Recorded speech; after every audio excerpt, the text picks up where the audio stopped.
एक ऐसी फिल्म जिसको इंडिया की तरफ से ऑस्कर में भेजा जा रहा है, लेकिन खुद इंडिया में रिलीज होने के लिए 11 जगहों पे सेंसर ने कैची चलाई है। 77 सेकंड का फुटेज उड़ा दिया और एक सीन तो इतना चुभ गया सेंसर बोर्ड को कि 32 सेकंड से उसको छोटा कर दिया गया। आखिर ऐसा क्या दिखाया गया है इस फिल्म में? इतना डर किस बात का है कि फिल्म को रिलीज होने देने में शायद इसको बनाने से भी ज्यादा वक्त लग गया। फिल्म का नाम है होमबॉन्ड।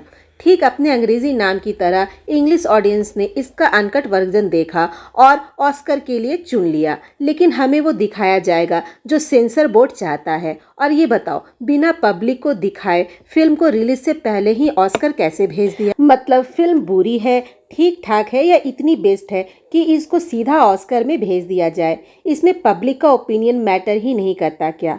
लग तो कुछ ऐसा ही रहा है। मैं पहली वार्निंग दे देती हूँ, आपको होमबॉन्ड दूसरी फिल्मों जैसी नहीं है। भले ही इसको मसान के डायरेक्टर ने बनाई हो और वो आपको बहुत पसंद आई होगी, लेकिन होमबॉन्ड अलग ही टाइप की सिनेमा है जिसमें 99% पब्लिक का पैसा बर्बाद होने का चांसेस है। जो थिएटर जाएंगे वो बोलेंगे ये तो फिल्म ही नहीं है, ये क्या दिखा रहे हो। लेकिन जो बचा हुआ 1% है वो लड़ जाएंगे इस फिल्म को ऑस्कर तक, खुद अपने कंधे पर बिठाकर लेकर जाएंगे। शायद फिल्मों जैसी लगने वाली सबसे कम फिल्मी फिल्म होगी ये। एक कमाल की बात बताऊं, इसे बनाया गया है न्यूज़पेपर में छपे एक रियल लाइफ आर्टिकल पर, जिसका सीधा कनेक्शन लॉकडाउन कोविड-19 कोरोना वायरस से है। अलग अलग शहरों में अलग अलग शहरों के लोग फंसे हुए थे।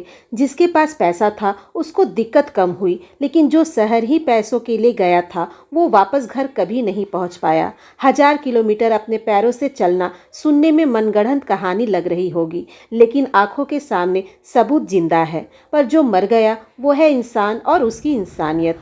होमबॉन्ड कहानी है दो जिगरी दोस्तों की। लप्पू झप्पू जैसे ये शब्द साथ इस्तेमाल करने के लिए बने हैं ना, वैसे ही ये दो दोस्त मेड फॉर ईच अदर हैं। सपना एक जैसा है, सर हो सबसे ऊंचा और सर के ऊपर पुलिस की ऊंची टोपी जिसको देखकर हर कोई सैल्यूट करे। सपने में जो दुनिया देखी है उसको ऐसा बनाना है कि दूसरे उसको जीने का सपना देखे। फिर आता है विलेन, गरीबी और जाति। क्या डेडली कॉम्बिनेशन है ना। जिसको ये दोनों बीमारी लग गई उसका बचना नामुमकिन है, कोई वैक्सीन काम नहीं आती। पर इन दोनों की लड़ाई को रास्ता दिखाती है आसमान में उड़ने वाली एक चिड़िया। खेलोगे कूदोगे तो बनोगे खराब, पढ़ोगे लिखोगे तो बनोगे नवाब, लड़की ने लड़कों के कानों में बोल दिया है। लेकिन फिर होता है कुछ ऐसा जो इंसानों के काबू से ही बाहर है। होमबॉन्ड का लास्ट आधा घंटा आपको सन कर देगा, कुछ बोलने लायक बचोगे नहीं, मेंटली डिस्टर्ब हो जाओगे। देखो ईमानदारी से ये फिल्म और फिल्मों जैसी है ही नहीं। सच पूछो तो एक चाटे जैसी है, जो मुझे, आपको और वो हर इंसान को पड़ेगा जो ये सोचता है कि दुनिया में इतना बुरा तो किसी के साथ नहीं होता होगा।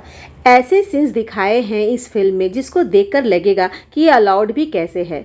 सरनेम की लड़ाई जो किसी की ज़िंदगी पे बन आई। एक सीन में लोग पानी के लिए मर रहे हैं और पानी देने से लोग मना कर रहे हैं। मतलब किसी की ज़िंदगी को बचाने से ज़्यादा भी कुछ ज़रूरी हो सकता है क्या? एक इंसान की लाश जिसको कंधा देने तक के लिए 140 करोड़ के देश में 4 लोग तैयार नहीं हैं। फिल्म का आखिरी आधा घंटा पूरी तरह आंखों में चुभेगा और घायल कर देगा। बहुत नेचुरल, बहुत रियल, बहुत कंट्रोवर्शियल फिल्म है ये, जिसकी वजह से ही इंडिया में इसकी ओरिजिनल वर्जन रिलीज तक नहीं होने दिया गया है।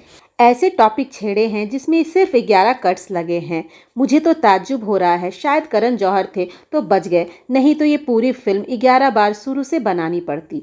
गांव की कहानी है, गांव का राइटिंग है। शायद शहर में रहने वाले लोग इसको एक बार में समझ नहीं पाएंगे और उस पल को साबित करना ही इस फिल्म का मकसद है। इस देश में भी 2 देश रहते हैं। जो इस बात को गहराई से समझ लेगा वो फिल्म से फेविक्विक की तरह कनेक्ट हो जाएगा, वरना पूरी फिल्म सर के ऊपर से जाएगी। 2 घंटे एसी में नींद आ जाएगी। और ये जो डायरेक्टर है ये एक्टर चुनने में बहुत ज़्यादा टाइम लगाते हैं। ऐसा क्यों? ये मसान में विक्की कौशल और ऋचा चड्ढा की एक्टिंग ने दिखा दिया है और उन दोनों को कांटे की टक्कर दी है ईशान खट्टर ने। बहुत टाइम बाद किसी एक्टर के आंखों में उस फिल्म की कहानी नजर आ रही है।